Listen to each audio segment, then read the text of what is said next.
बिस्मिल्लाहिर्रहमानिर्रहीम। खातिन हज़रात, मैं हूँ अख्तर अब्बास और आप सबको मेरा सलाम पहुँचे। आपकी वालदा कैसी थी? ये सवाल किया है ज़ैनब हसन ने स्पेन से।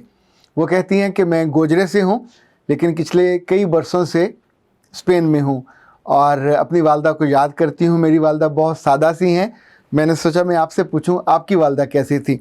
बेटा ज़ैनब, मेरी वालदा बहुत खूबसूरत थी और गोजरे से ज़रा आगे टोबा टेक सिंह और वहाँ से आगे एक गांव है जलालपुर, वहाँ से 382 जींबे जलालपुर, वहाँ से वो थी। उनका जो बचपन है वहाँ से गुज़रा। हमने जब उनको देखा तो सारी उम्र उनको बहुत कंपोज देखा। एक तो गोरी चीटी खूबसूरत माँ, फिर खाने उनके बहुत अच्छे होते थे। लेकिन जो आपको मैं हैरत वाली बात बताऊँ, हमने ज़िंदगी भर उनको हमारे वालिद के साथ ऊंची आवाज़ में बात करते नहीं देखा। वो अपनी बात हमेशा मनवा लेती थी पर चुप रह के, मूड के साथ, शायद मान के साथ, शायद एक ज़्यादा उनकी अच्छी हिकमत थी। वो हमारे घर की बाइंडिंग फोर्स थी। उनकी 2 बहुएं थी। इवन अपनी बहुओं के साथ हमने कभी उनको ऊंचे सुरों में बात करते नहीं देखा। अपनी बेटियों के साथ तो खैर वो बहुत ही यूँ समझें कि उन पे वाला फिदा थी और उनका बहुत ख्याल रखती थी। मेरी किताब है फटा हुआ दूध, ये इसका 7वां एडिशन है और इसका जो इंतसाब था मैंने अपनी बेजी के नाम किया था, प्यारी बेजी के नाम। बेजी हम अपनी वालदा को कहते थे। उस शुक्रिया के साथ जो इतने सालों में बहुत सारा जमा हो गया। बे मेरिए, अव्वल तो दिल ये चाहता है कि शुक्रिया के तौर पे मैं आपकी गोद में ये किताब न रखूं, अपना सर रख दूं। मेरी बेजी क्रोशिये से बहुत खूबसूरत कढ़ाई किया करती थी। कढ़ाई करने से पहले वो कपड़े के लिए इतनी फ़िक्रमंद नहीं होती थी जितनी परेशानी उन्हें अपने धागों के पक्के रंगों की होती थी। असली परी के धागे पर उनका पूरा यकीन था कि ये अपना रंग नहीं छोड़ते। उन लम्हों में जब उनके हाथ कपड़े पर फूलों को बनाते, उनकी बातें मेरी ज़िंदगी को रंगों और मोहब्बत भरी बातों से भरती। मैं पूरे ध्यान और आधी बेध्यानी के बीच की कैफियत में बैठा उन्हें तका करता। सलामती की दुआएं काट रही होती। उनकी बातों और दुआओं में ऐसा क्या था कि सालों बाद भी उनका रंग नहीं उतरा। मैं वैसे शायद नहीं बन पाया जैसा उन्होंने चाहा होगा, लेकिन इतना ज़रूर है कि अपनी ज़ात के कच्चे पक्के ख़्यालों और नामुकम्मल खानों को मैंने उनकी बातों के असर से कम नहीं होने दिया।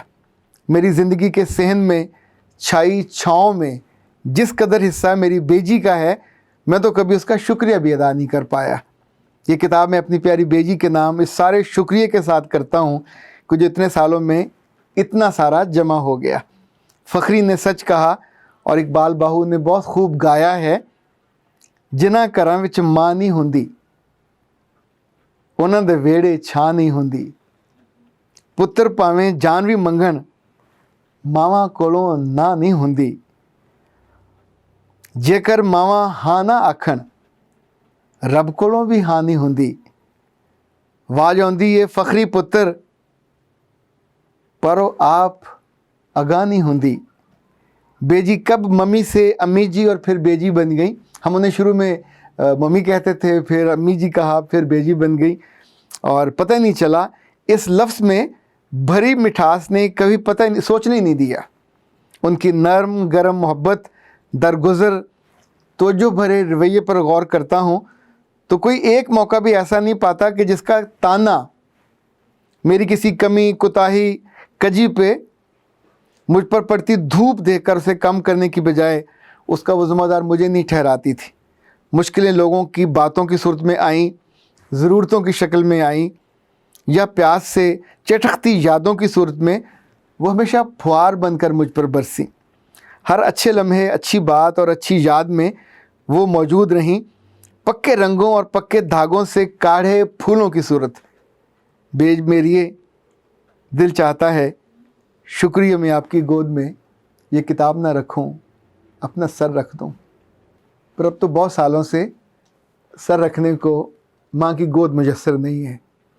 कभी जो सोचता हूँ तो 132 इकसार में जब हम मैट्रिक में थे तो हमारे अब्बा के एक दोस्त खादम हुसैन उनका नाम था, वो घर आए तो उन्होंने कहीं ਸ਼ਾਇਦ ਮੁਝੇ ਇੰਸਪਾਇਰ ਕਰਨੇ ਕੇ ਲਈ ਜਾਂ ਡਰਾने के लिए कहा कि ਚੋਈ ਸਾਹਿਬ ਅਗਰ ਇਹਦੇ ਨੰਬਰ ਥੋੜੇ ਆਏ तो इन्हों फिर खल बड़ामे की दुकान पा देंगे। और ये बात मैंने सुनी, जाके मैंने अपनी बेजी को शिकायत लगाई कि अब्बा के दोस्त ने आके ये बात कही है।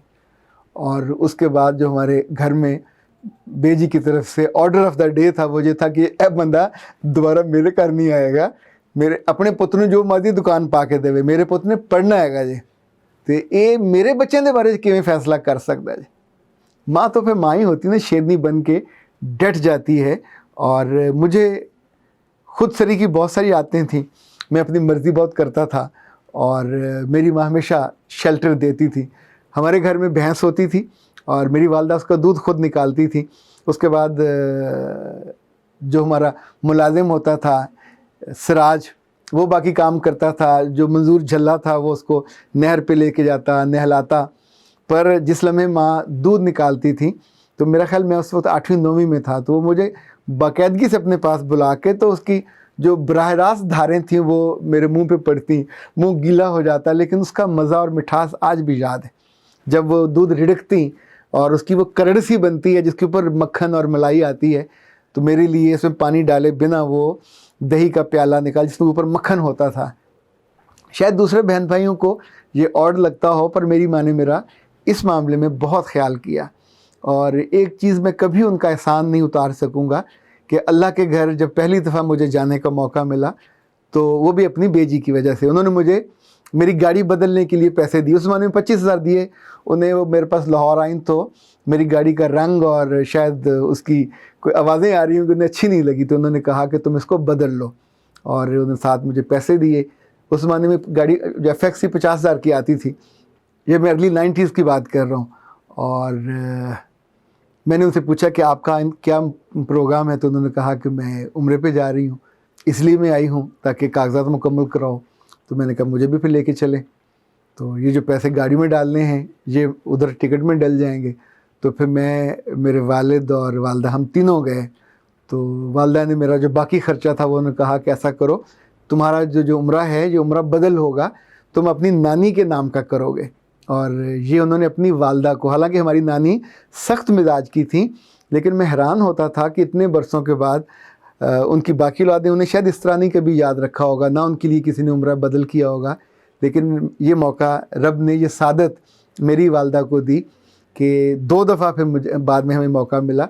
वो मेरा जो छोटा भाई है उसके साथ नहीं गई उम्रे पे, जब भी वो तशरीफ़ लेके गई मेरे साथ गई।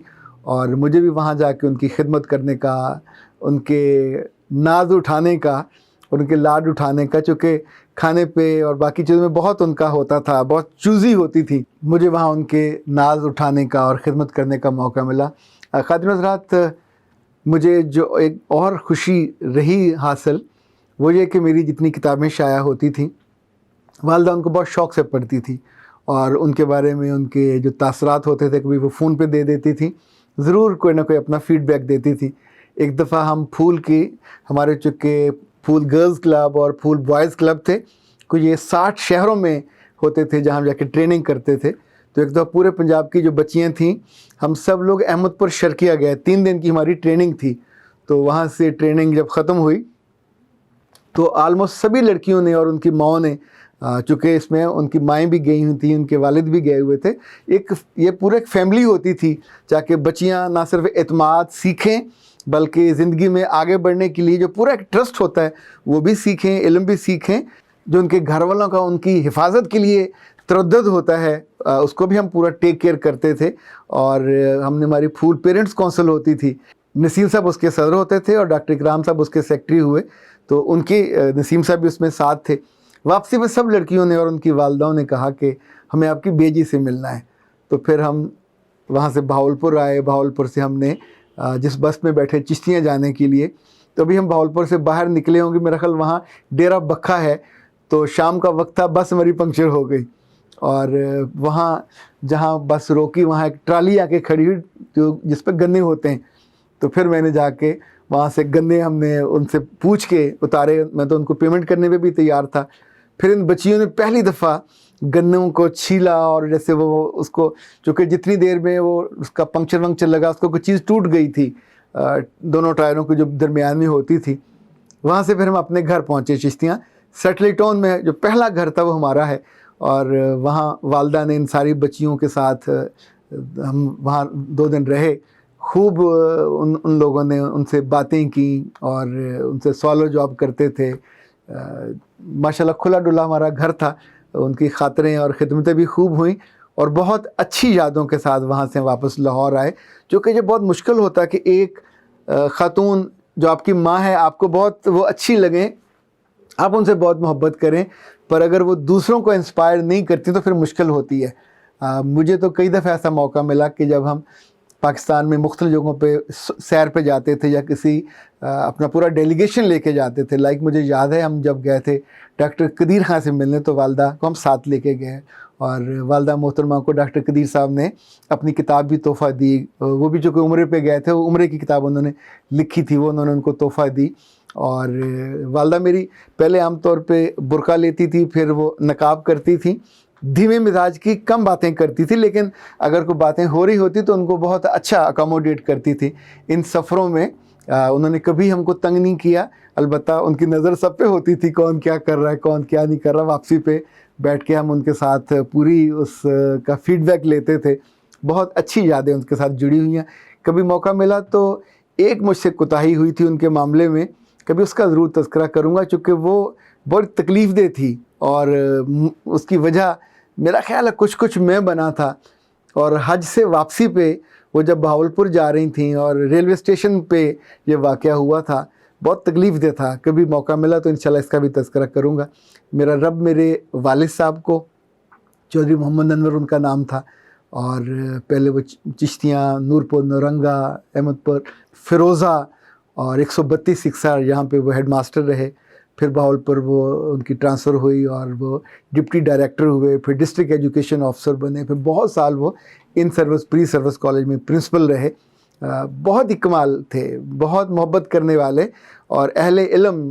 فارسی کے 500 اشعار ان کو ازبر ہوتے تھے, اور انگریزی ماشاءاللہ بہت اچھی لکھتے تھے, پڑھتے تھے, بولتے تھے. رب نے مجھے دونوں بہت اچھے والدین دیے.